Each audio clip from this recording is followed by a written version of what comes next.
Good evening. Welcome to this edition of Northeast Diary. Here we bring you the latest developments from India's unexplored Northeast region. Friends, today we'll learn how apple farming is slowly but surely picking up in Manipur. We will also talk about the second largest village in Asia, which is in Nagaland.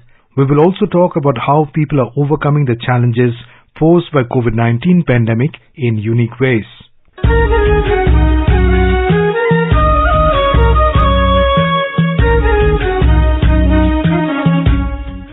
The colorful Apatani tribe in Arunachal Pradesh celebrated its main agricultural festival Dree this week. A report.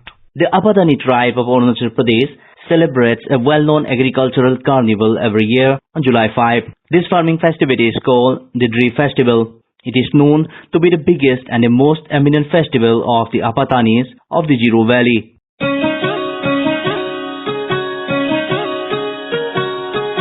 Dree is celebrated in order to bring a bountiful harvest season, happiness, wealth and prosperity. During the festival, four major gods, Tamu, Harniang, Meti and Dani are remembered and thanked for bringing in prosperity. This festival includes a number of grand rituals and traditions. The four main deities are offered fowls, eggs and animals as sacrifice on this day.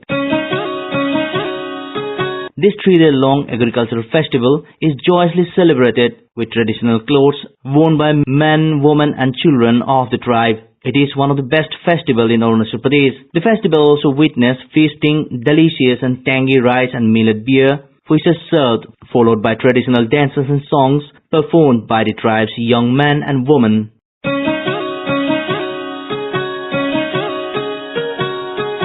Every individual visits their relative's place and women of the family usually gift a vessel of beer to their elders, brothers, sisters, sister-in-law, etc. as a token of love. One of the interesting things about the festival is that cucumber is distributed to the guests and participants. This symbolizes the sacredness of vegetables and perhaps for fruitful agriculture. Throughout the 3-day festival, games and sports are actively partaken and this results as a source of entertainment. For Northeast Diary, this is Rakesh Dole, Itanagar.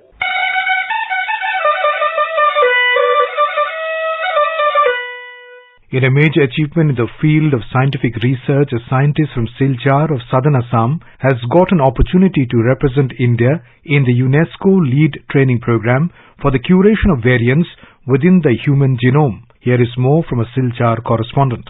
Dr. Litika Virmani, a molecular oncologist at the Kachar Cancer Hospital and Research Center in Silchar, have got the opportunity to join the training program for the curation of variants within the human genome. This program is curated by the UNESCO and Human Variome Project.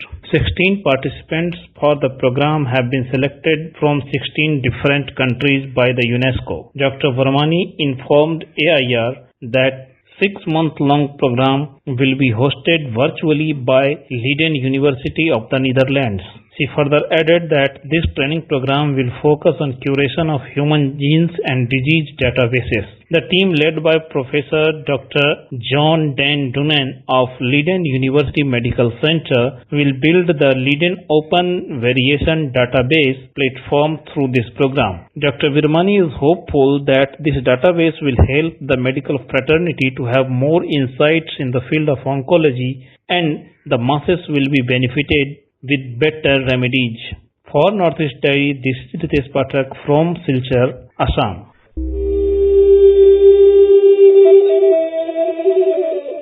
Friends, the younger generation of the country has accepted the call of Prime Minister's Atmanirbhar Bharat. In Manipur, a young lady left a lucrative job under a Singapore-based company in Noida and has become a successful apple grower.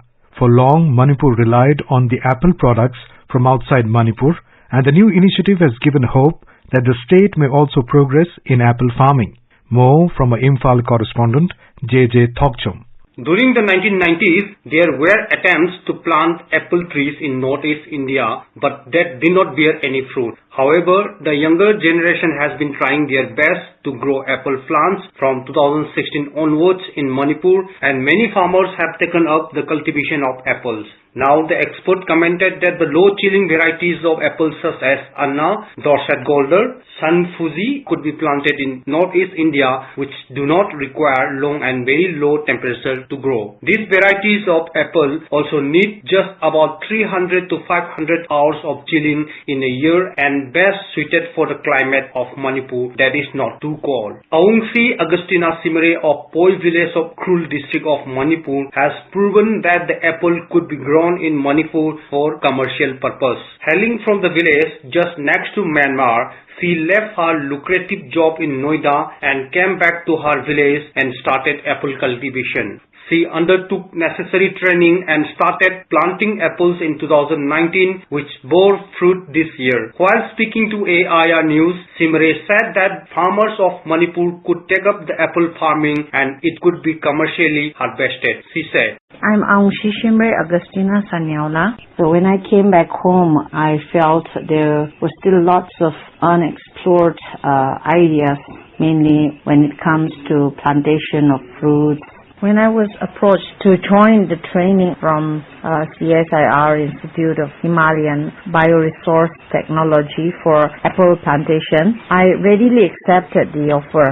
When our Honorable Chief Minister of Manipur, Shri Biren Singh, noticed my effort, he encouraged the work I am doing. His vision is to see Manipur as one of the major producers of apple. I see a bright future for apple farmers in the state.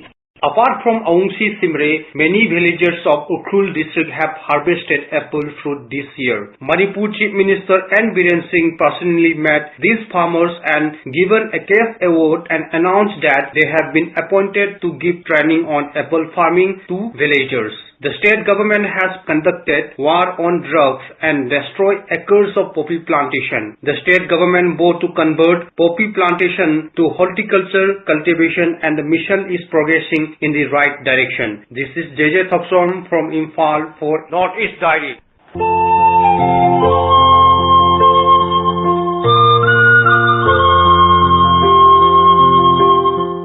The COVID-19 pandemic has impacted society very badly and the life of people at large. Innumerable people have suffered the loss of lives of their loved ones. Many others suffered badly in terms of jobs and income due to the pandemic-induced lockdown. Amidst many oddities, the long months home stay inducted by the lockdown has brought a blessing to some homes. Here is an interesting and positive report from our Aizawl correspondent. Mizoram has passed through lockdowns for a continuous 2.5 months till last week. During the lockdown, people have had no other option but to stay home. Those days seem unbearable to many. Quite a few found a positive chapter in life.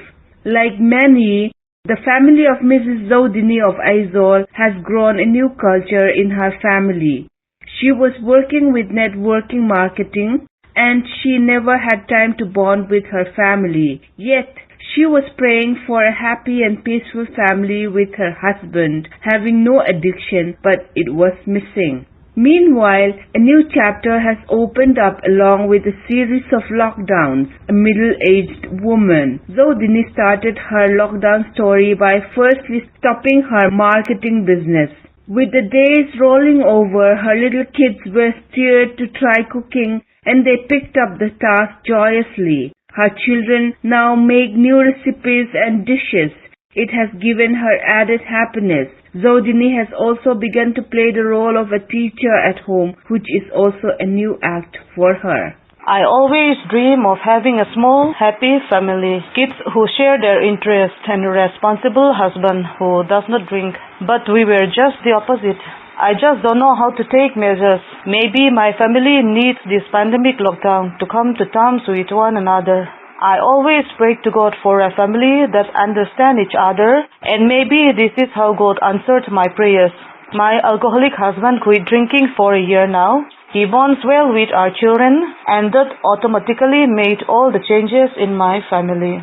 Mrs. Zodini, having all positive vibes, admitted that she is now grateful to God because so many positive changes have entered her family. Her husband has quit drinking last year. This has made a great change in the attitude of their children also. During the lockdown, they have learned the meaning of true worth of a family. Not surprisingly, these positive changes might have been composed by many more families here and there during the period of lockdown. For Northeast Diary, this is Irene from Aizawl.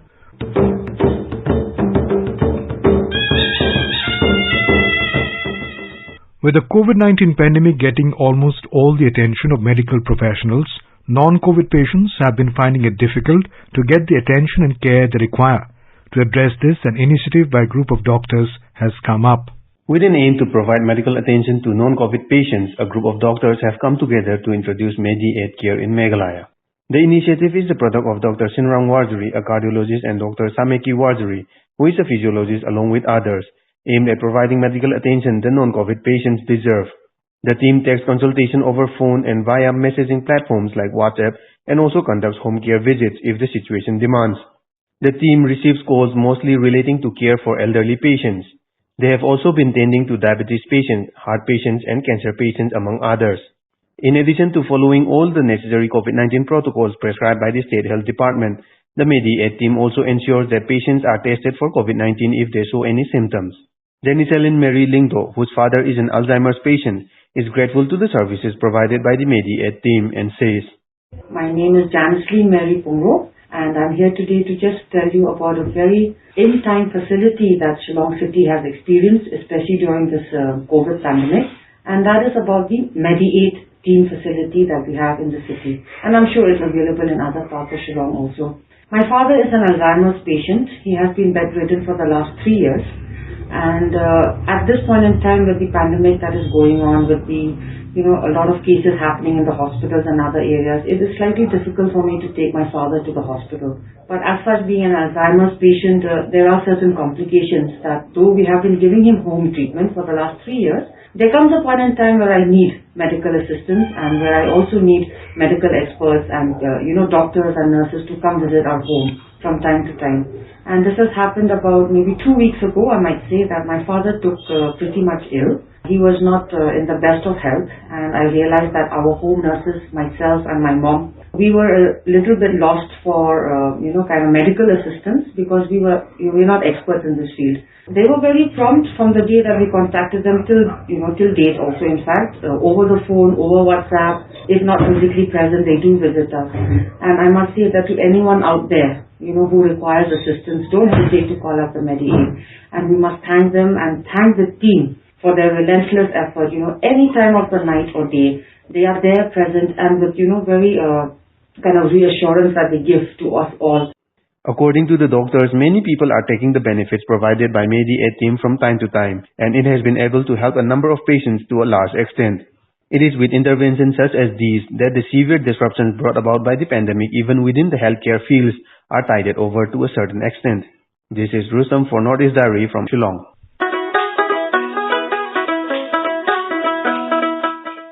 Sikkim's successful organic farming mission has been strengthened by many individual efforts. Research and development of organic, non-toxic pesticides as feasible replacements has been key to the mission's success. A Sikkim correspondent tells us more about this. South Sikkim-based Santa Pradhan began experimenting with natural products as a solution for crop diseases in 2014 when the state's organic farming mission was gaining momentum. A retired secretary of Sikkim Agriculture and Horticulture Department, Mr. Pradhan was witness to Sikkim's transformation into an organic state and the challenges this transformation presented for farmers. Vegetable farmers were the top beneficiaries of the inputs developed by him and his team. Today, Sikkim's signature chili cultivation of Dalle Khorsani is also benefiting from the organic antiviral input. Mr. Pradhan speaks about his research and the products. After my retirement in 2013, I entered in the field of research and development of organic pesticides with a basic view to support organic farmers in Sikkim. Accordingly, after 2 years of intensive research by a team of experts and field trials, we developed 2 all-in-one pesticides out of botanical extracts. We named them Sanjeevani, which basically works as a plant vaccine, and another as virus killer, which works as a general antibiotic on all crops and all diseases. We are marketing our products in various states of the country with nominal costs as that is the only way we found we could be able to reach our products to the farmers in need. We also supply the products to the Sikkim Horticulture Department. Though our products are true panacea for the plants, yet they are most popular in chili producing states like Andhra, Telangana and Maharashtra, where the chili farmers suffer huge losses due to deadly leaf curl virus, against which our products are most effective and can save the farmers from sure disaster. Leaf curl virus in chili has taken almost an epidemic proportion, and according to an estimate, about $15 billion is lost by the farmers annually to this deadly virus. We are glad that our products are greatly supporting the farmers. The strength of our products lies in the fact that they are effective in all conditions, regardless of nature and origin of diseases or type of crop, diagnosis of which often eludes even a great expert, let alone the farmers. Sikkim Horticulture Department has been procuring and distributing products developed by Mr. Pradhan to farmers across the state, claimed to be effective against bacteria, fungus, virus, common stalking pests, premature flowering and fruit dropping. These products have also found markets in states like Andhra Pradesh, Telangana, Maharashtra, Karnataka, Rajasthan, Haryana and Madhya Pradesh. With Sekat Sarkar, this is Namo Dikshit for Northeast Dairy, Sikkim.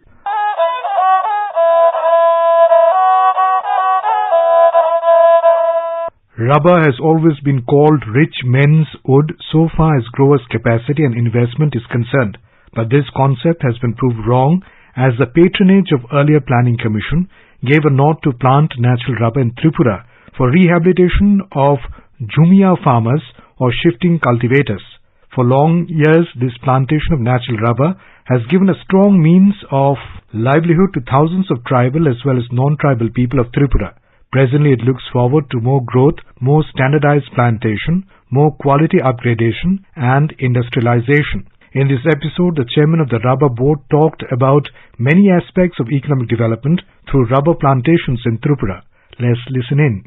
Natural rubber has become a commodity synonymous with job creation and development in Tripura. And the farmers, those who used to earn 2,000 to 3,000 rupees per month by Jum cultivation, now earn 25,000 and above by growing natural rubber. About 1 lakh people are engaged with this and are improving their socio-economic status. Currently, in this state, 66,000 metric tons of rubber are produced per year with a market value of about 600 crore rupees. And this success has come up with the Rubber Board providing all technical and financial help to the growers. Presently, Rubber Board focuses on encouraging farmers to multi-cropping and producing quality rubber seeds for more benefits for growers. Today, we are presenting an interview with Mr. Raghava, who is the All India Chairman of the Rubber Board. Welcome to Northeast Dairy, sir. Before we start with recent developments in the success of natural rubber, sir, first we would like to know how badly the pandemic has affected the industry. Pandemic has affected everyone in one particular way. That is, we had a lockdown, we had the effects of that. But rubber is one sector which has recovered the fastest. For the reason that before the pandemic started, the price of rubber was around 125 rupees per kg. And when the market opened after the pandemic, it made it 115 rupees. Today the price is 155. So you can see that the price has increased by almost 30% compared to what it was at the time of pandemic. So because of that, there has been an increase in production also. And there has been an increase in demand from the consuming industry also. Government had banned the import of or placed restrictions on the import of tires, both new and second hand. So the industry also has been doing well. So the effects of pandemic as such have been, whatever are the problems caused by pandemic have largely been overcome by the rubber sector. Moving on, sir. In terms of increasing production and productivity, what is your focus for Tripura? As far as Tripura is concerned, it's a very important state as far as rubber is concerned, because it's the second largest producing state and it's the second largest state so far as plantations are concerned. Our efforts in Tripura are twofold. One is to improve the quality of rubber produced in the plantations, which is a sustained effort. Because however much we improve, quality can still be improved. So that is an ongoing sustained effort. Second is to improve the productivity. We find that basically that during the rainy season, there is no tapping happening in this state. So that has to be tackled, and rain garden should be enforced so that during rainy season also tapping can take place. The third would be to increase the area under cultivation. You might be aware that India produced around 7.12 lakhs tons of rubber. It was the last year's production. Consumption last year was around 11.34 lakh tons. So between production and consumption, there is a gap of almost 4.2 lakh tons. Now, this is met by import. Last year, the import bill was around 5,000 crores. We need to produce more rubber to meet the increasing demand for the industry. This is following the principles laid down in the Atmanirbhar Bharat message of Honorable Prime Minister as well. In the traditional area, that is Kerala and Tamil Nadu, it is mostly saturated. So, Northeast, particularly Tripura, offers the best avenue for new plantations as well. So we are on with discussions with the state government to explore areas where new plantations can happen. And some of the older plantations have become senile. They also need to be replanted. So this is the focus area of rubber board so far as Tripura is concerned. As of now, since there is a geographical challenge in setting up its own rubber industry in the state, most of the rubber produced by Tripura is sourced by other states and industries. So is there any provision setting up of such industry in the state in near future, sir? To understand that rubber-based industries will soon come to Tripura. It is just a matter of time. As you said, geographical challenges are there. Now, government has been taking steps to minimize the challenges or to tide over the challenges by using the proximity to Bangladesh port of Chittagong. So that once that happens, it will provide a easy gateway. So this is one option. Second is there is a proposal for having a unified freight and the freight subsidy which is given for produce which is made from Northeast. So, rubber is one of the most important industrial raw materials. And as production of rubber increases, you will find that more and more rubber-based industries will shift based to Tripura. It is a matter of time. Coming to the next question, sir. For Tripura, what type of rubber industry may explore the state and what do you suggest? Dry rubber, which is basically the tires, tubes, flaps and other things. And then there is what you call the wet rubber, which is the latex base, what you said is gloves, condoms and other things. And then you have the rubber wood also, which is a very important component. Because rubber wood, once the rubber trees attain their life, they need to be felled so that replanting can take place. So the rubber wood should be consumed. So one is to make furniture, second is for the packaging industry also. So, sir, the state government is also taking initiatives to make rubber-based industrialization in the state along with the rubber board. Will you please say anything on it? So, Tripura government is also framing its own policy regarding this. The first generation of trees are just getting felled. So, that is a work in progress. So, government also, we understand that there's a special economic zone set up here. So, government also will be having its ideas of involving more companies to come here to set up facility here. As the time is also running out, sir, lastly, we would like to know more about the new clone of rubber which has been introduced in the state recently. I will say that originally the clone of rubber which is used, which is based on the rubber trees is planned is a Malaysian clone. It is called RRIM 600. That's the most popular clone. The rubber board has developed two Indian clones. One is the RRIA 208 which was released in 2016 and RRIA 429 which was released in 2020. Both these are specific for Northeast. Because what happens there, unlike the traditional belts in Northeast, the winters are colder. So you need to have a cold resistant clone. So these have been developed with that in mind. So as the new planting goes on, these clones also will get planted and utilized. Thank you so much, sir, for your valuable time. Have a great evening. Thank you. This is Rina Nomaitam reporting for Northeast Diary from Agartala.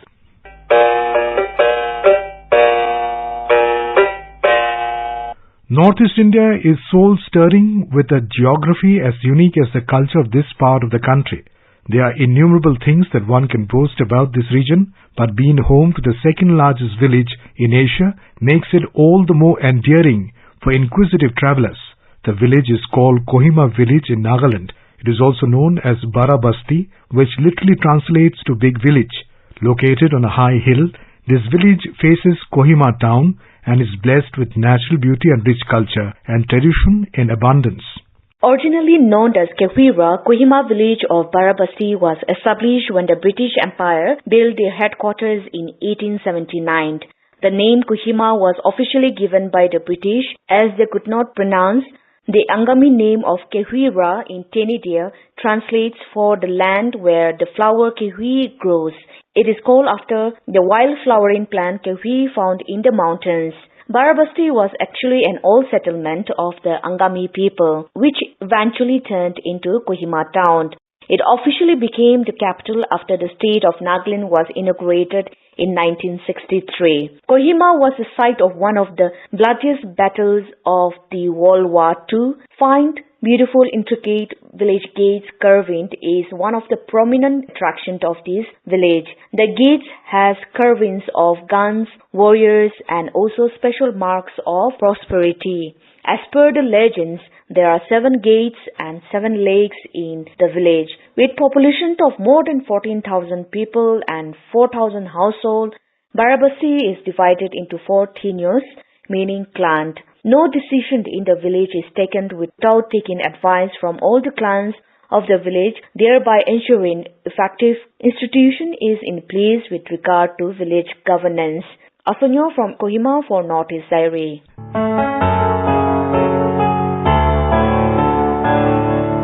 And now let us endeavour to know more about the special places that are nestled in the cozy corners of India's northeast. Known as the abode of the clouds in Sanskrit, Meghalaya is famous for being the wettest place on earth. But it is so much more than that. With lush green meadows, rivers clear as crystal, pine-covered hills, gorgeous waterfalls, lakes and majestic forest, this mesmerizing state in the northeast is truly a nature lover's paradise, and also a cradle of the rich cultural and traditional heritage of the Khasi, Garo and Jaintia tribes. Our correspondent will take you through the capital city of Meghalaya, Shillong, today.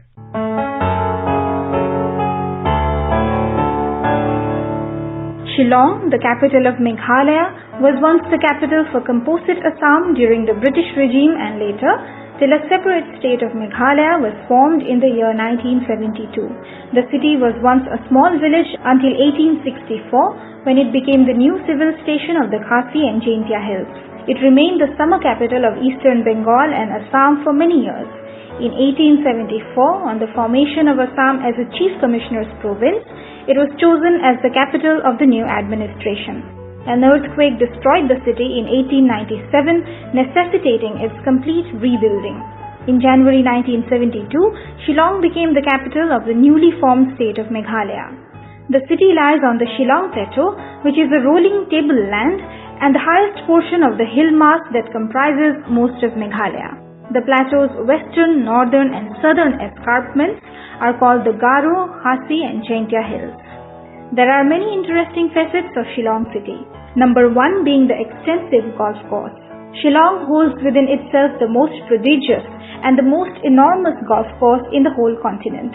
The golf course, called by the name Gleneagle of the East, is not only the largest but also the wettest one out of all the other golf courses. This type of golf course is very rare and infrequent since it is natural and not something that is man-made. There is another interesting thing about Shillong. Following the notion of clean and green India, Molinong village in Shillong has become the cleanest village in Asia. Taking all the tags for itself, Shillong is moving forward to emerge as the best city in the whole world. Molinong village is one of the places a person should definitely visit for a natural and prepossessing relaxation therapy in the shadows of the trees and greenery all around. One more fact about Shillong for all the people who love road journeys and travels is that it is connected with roads on all 4 sides. Shillong has provided the people with something that some of the largest and famous of all cities and states fail to provide, that is, a well-connected system of roads. Also, the Mojimbuin caves located in the outskirts of Shillong city, about 60 kilometers away, have passed the test for being the most extensively visited tourist grounds. The formation of stalagmite is very unique and exclusive. It is in the shape of Shivling, representing the Hindu Lord Shiva. This kind of formation is something which is rarely seen in other parts of the world. The continuous drops of water falling on these lingas make it look more magnificent and breathtaking. With Rustam from Shillong, this is Suparna Saikia for Northeast Diaries.